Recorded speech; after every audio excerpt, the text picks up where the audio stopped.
Director general of police B Prasad Rao ने press conference से खिताब करते हुए बताया कि इंतहाई मतलूब माविस जोड़े ने खुद को पुलिस के हवाले कर दिया। प्रेस कॉन्फ्रेंस में इस जोड़े को सहाफियों के सामने पेश किया। डीजीपी ने बताया कि जी वेंकटेश प्रसाद और संतोषी की गिरफ्तारी पर 15 लाख रुपए का इनाम रखा गया था।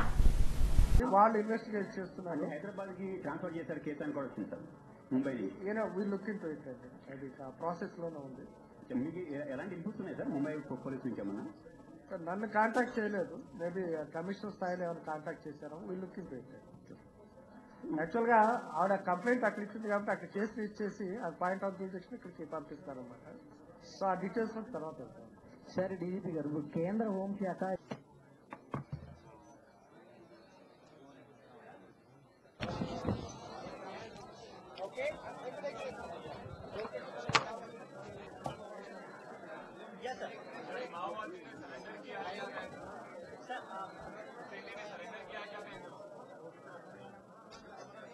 I speak in English.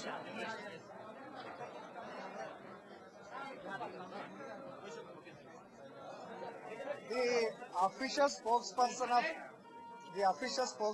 of CPI Maoist and member of the Dandakaranya State Zonal Committee, Mr. Gommadavelli Venkata Krishna Prasad, alias GVK Prasad, alias Malludwara, alias Gudsa Visendi, surrendered before the police 2 days ago, along with his wife Santoshi Markam, alias Jaini. She is the divisional committee member of propaganda and press unit of the Dandakaranya State Zonal Committee. Frustrated with the policies of the CPI Maoist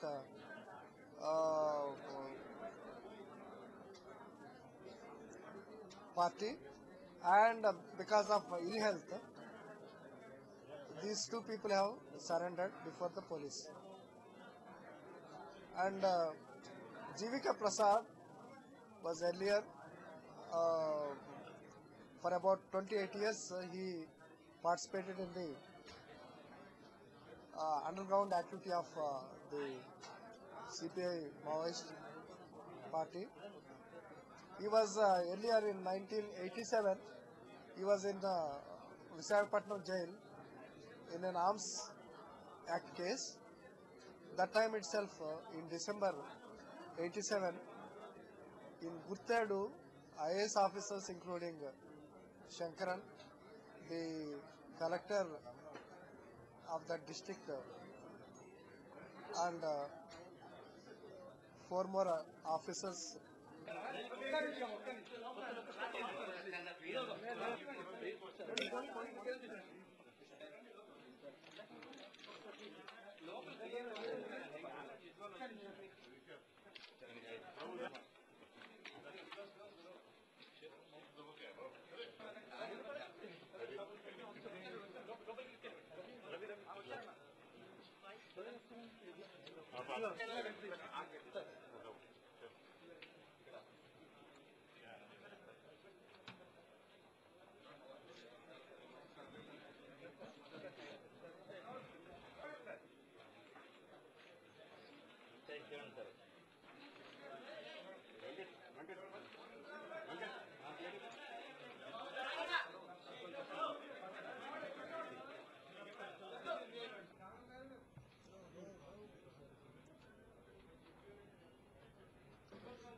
తర్వాత publication division of CPI Maoist magazine వాళ్ళు ప్రచురించే mouthpiece of the CPI Maoist in that area DK surrender అయ్యారు underground cadre. అలా ఇంకా UG cadre లో ఉన్న తర్వాత ఇంకా సపోజ్ ఏం చెప్పదలుచుకున్నాడు అంటే మీరు ప్రెస్ నోట్లు ఇచ్చారు బాగుంటుంది అసలు పార్టీ గురించి ఏం చెప్పదలుచుకున్నాడు అన్నది ప్రజలకు అందరూ తెలుస్తుంది. సరే ఇంకా